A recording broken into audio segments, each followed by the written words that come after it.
Bonjour et bienvenue. Aujourd'hui, on plonge au cœur d'une question fondamentale du droit, le dommage réparable. En gros, comment la loi fait-elle pour compenser une perte, que ce soit un bien matériel ou une blessure invisible? C'est tout un voyage qu'on va faire pour comprendre les mécanismes de la compensation en droit français. Allez, c'est parti. Imaginez la scène. Un accident, une voiture emboutie, un bras dans le plâtre. On pourrait croire que le problème s'arrête là. Mais cette question nous invite à creuser un peu plus. Est-ce que le vrai coût d'un accident se résume à une facture de garagiste et à des frais médicaux? Eh bien, pour le droit, la réponse est un grand non. Et c'est là que ça devient vraiment intéressant. Alors, on va suivre l'histoire d'une personne qu'on va appeler Alex. L'accident vient d'avoir lieu, les premiers constats sont clairs, évidents, la voiture est bien abîmée et le bras d'Alex est cassé, direction l'hôpital. Ça, ce sont les dégâts visibles, la partie émergée de l'iceberg. Et c'est là que le droit français fait une distinction absolument cruciale. D'un côté, il y a ce qu'on appelle les dommages patrimoniaux. C'est tout ce qui touche directement au portefeuille, si on veut. La réparation de la voiture, les factures de l'hôpital, le salaire perdu pendant l'arrêt de travail. C'est concret, c'est chiffrable. Et de l'autre côté, on a les dommages extra-patrimoniaux. Là, on change de dimension. On ne parle plus d'argent ou de biens, on parle de l'atteinte à la personne, à son corps bien sûr, mais aussi à son moral. Parce que, vous vous en doutez, quelques mois plus tard, la voiture d'Alex va être remplacée, son bras est guéri. Mais est-ce qu'Alex est redevenu exactement la même personne qu'avant? Pas tout à fait. On entre maintenant dans le territoire des préjudices invisibles, ce qu'on pourrait appeler les blessures de l'âme. Le premier de ces préjudices a un nom un peu savant, en latin, pretium doloris, littéralement le prix de la douleur. Ça couvre évidemment les souffrances physiques, les opérations, la rééducation qui peut être longue et difficile, mais ça inclut aussi toute la souffrance morale qui va avec. Le stress, l'anxiété avant de passer au bloc, le coût au moral pendant la convalescence. Le droit reconnaît que cette souffrance, elle a un coût. Puis, il y a le préjudice esthétique. L'accident a laissé une cicatrice sur le bras d'Alex. Ce n'est pas juste une marque sur la peau.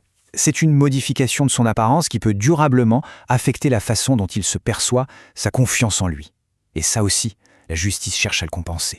Et là, on touche à quelque chose d'encore plus personnel, le préjudice d'agrément.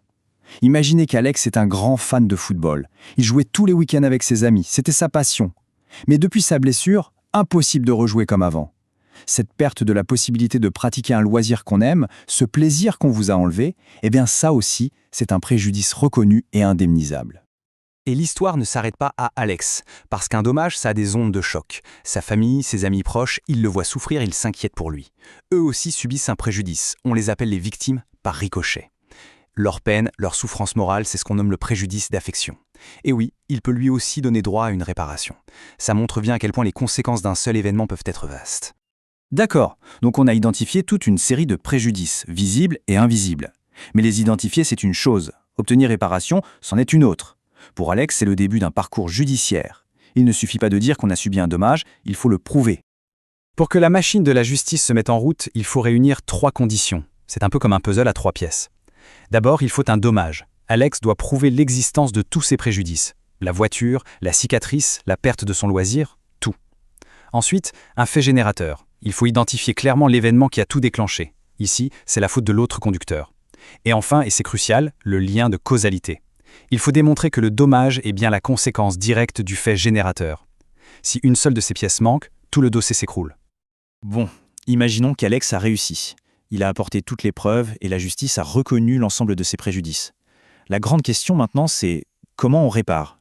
Qu'est-ce que ça veut dire concrètement de réparer un bras cassé, une passion perdue? Tout le système repose sur ce principe fondamental, la réparation intégrale. L'idée, c'est d'essayer, autant que possible, de remettre la victime dans l'état où elle se serait trouvée s'il n'y avait pas eu d'accident. C'est un idéal, bien sûr, on ne peut pas remonter le temps, mais la compensation doit couvrir tout le préjudice, tout le dommage. Et la fin de la phrase est essentielle, ni plus, ni moins. Le but n'est pas d'enrichir la victime, mais de compenser sa perte, justement.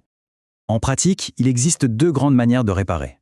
La première, c'est la réparation en nature. C'est l'idéal quand c'est possible. On répare la voiture d'Alex, par exemple. Mais comment on répare en nature une cicatrice ou la joie de jouer au foot? C'est impossible. C'est là qu'on passe à la deuxième méthode, la réparation par équivalent. En clair, on verse une somme d'argent, des dommages et intérêts, pour compenser ce qui ne peut pas être effacé. Une question se pose, d'où vient cet argent? Dans la plupart des cas, c'est l'assurance de la personne responsable qui paie. C'est le principe de base de l'assurance. On mutualise les risques. Mais que se passe-t-il si le responsable n'est pas assuré? Ou pire, s'il a pris la fuite? C'est dans ces cas-là que des mécanismes de solidarité nationale prennent le relais, via des fonds de garantie. Pour les accidents de la route, par exemple, le FGAO intervient pour que les victimes comme Alex ne se retrouvent pas sans aucune indemnisation. Jusqu'à maintenant, on a suivi le cas d'Alex, un dommage individuel, très personnel.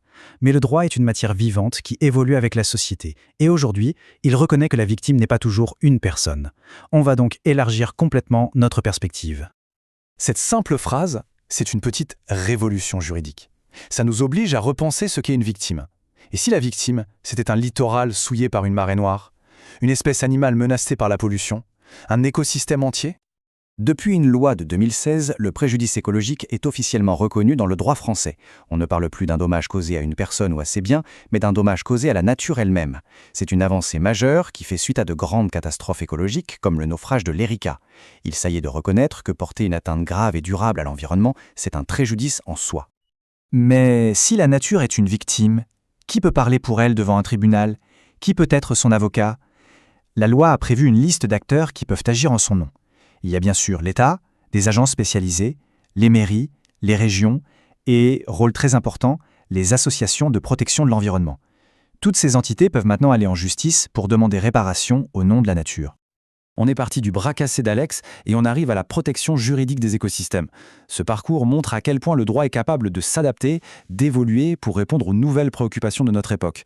Alors, ça nous laisse avec une question fascinante pour l'avenir. Après avoir reconnu que la nature elle-même peut être une victime, quelle sera la prochaine frontière que le droit devra franchir ?